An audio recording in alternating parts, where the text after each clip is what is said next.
सभी साथियों को मेरा प्यार भरा नमस्कार। साथियों, मैं निखिल राठौर आपका स्वागत करता हूँ अपने इस यूट्यूब चैनल द लॉर्ड विट में। साथियों, आज हम एक बहुत इंपॉर्टेंट टॉपिक को डिस्कस करने वाले हैं जिसका नाम है मेंटेनेंस। मेंटेनेंस की बात करें तो मेंटेनेंस अपने आप में एक बहुत बड़ा टॉपिक कवर करता है।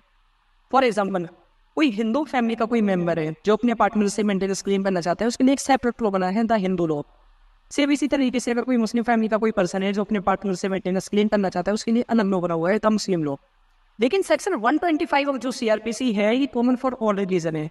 किसी भी रिलीजन का पर्सन यहाँ पर अपने लिए मेंटेनेंस क्लेम कर सकता है अपने पार्टनर से। तो बात करें मेंटेनेंस होता क्या है, तो मेंटेनेंस को अलग अलग नामों से अलग अलग तरीकों से जाना जाता है। कोई इसे भरण पोषण कहता है, कोई इसे रख रखाव कहता है, कोई इसे मेंटेनेंस कहता है। मेंटेनेंस एक राशि होती है जो फर्स्ट पार्टी के द्वारा सेकंड पार्टी को दी जाती है, क्योंकि वो अपने आप को मेंटेन करने में इनकेपेबल होते हैं, जिसमें उसका रोटी, कपड़ा, मकान, हेल्थ, एजुकेशन एक्सेट्रा इंक्लूड होता है। तो मेंटेनेंस की अगर बात करें तो सेक्शन 125 ऑफ सीआरपीसी में 3 तरह के प्रोविजन को मेंशन किया गया है, जिसमें फर्स्ट, वाइफ जो अपने हस्बैंड से मेंटेनेंस क्लेम कर सकती है। सेकंड, जो पेरेंट्स अपने बच्चों से क्लेम कर सकते हैं, इवन बच्चे ही अपने पेरेंट्स से कर सकते हैं। हाँ, इसके कुछ एक्सेप्शंस हैं। अगर आपकी फैक्ट उस एक्सेप्शंस पे फॉल होते हैं तो आपको मेंटेनेंस नहीं मिलेगा, अदरवाइज आप मेंटेनेंस क्लेम कर सकते हो। कोर्ट को लगता है कि जेन्युइनली आपको मेंटेनेंस की जरूरत है तो कोर्ट उसे अलाउ कर देगा, फिर आप मेंटेनेंस ले सकते हैं।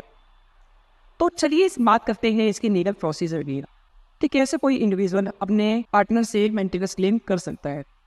तो सबसे पहले किसी इंडिविजुअल को जो अपने लिए एप्लीकेशन फाइल कर सकता है बिफोर द फैमिली कोर्ट, तो इसके लिए प्रोविजन है कि कोई भी इंडिविजुअल अपने लिए application before the family court file कर सकता है। अगर वो नहीं कर पाता है तो वो किसी लॉयर या किसी एडवोकेट की हेल्प ले सकता है, जो उसके बिहाफ पर एक पिटीशन फाइल करेगा before the family court. Petition file हो जाने के बाद कोर्ट उसे स्क्रूटिनाइज करेगा, और अगर कोर्ट को लगता है कि किसी फर्दर डॉक्यूमेंट की जरूरत है तो कोर्ट आपको बता देगा। उसके बाद हस्बैंड के नाम के समन इशू किए जाते हैं और उसे कोर्ट में बुलाया जाता है। समन इशू होने के बाद मैटर को मेडिएशन के लिए भेज दिया जाता है। बात करें अगर मेडिएशन की, तो मेडिएशन एक हॉल होता है जहाँ पर एक मेडिएटर होते हैं जो दोनों पक्षों की बात को सुनते हैं और कोई बीच का रास्ता निकालने की कोशिश करते हैं, जिससे उनके बीच जो भी लड़ाई झगड़े, जो भी रिलेशन में वो खत्म किए जा सके और उनकी लाइफ वापस पहले जैसी हो जाए। अगर दोनों पार्टी उस बात को एग्री करती है तो माना जाता है कि मेडिएशन सक्सेस हो गया है और उस केस को वहीं पर खत्म कर दिया जाता है। लेकिन अगर दोनों पार्टी में से कोई भी पार्टी उस बात पे डिसएग्री करती है तो माना जाता है मेडिएशन फेल हो गया है, उस मैटर को वापस कोर्ट में भेज दिया जाता है प्रोसीडिंग के लिए।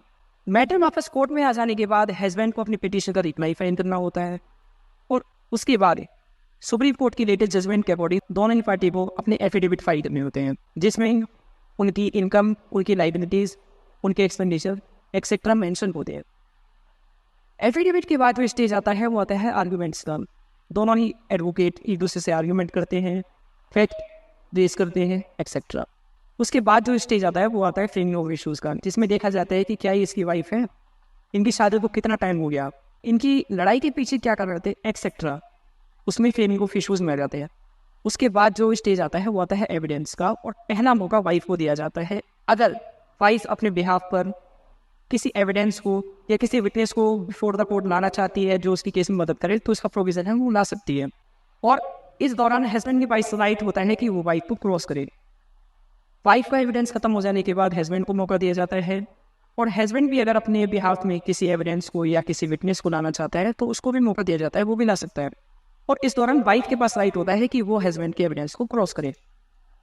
एविडेंस का स्टेज खत्म होने के बाद स्टेज आता है फाइनल आर्ग्यूमेंट्स का।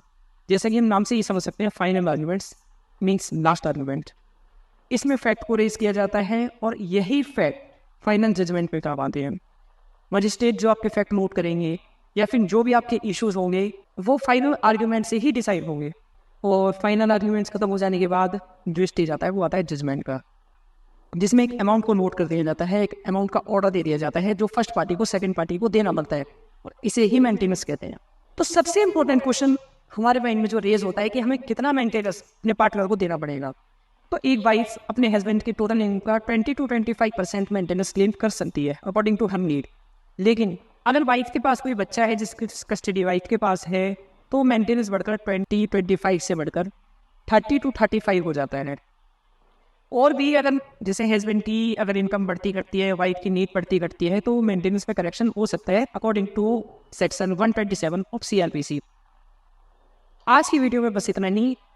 Kindly like, comment and subscribe our channel. Thank you.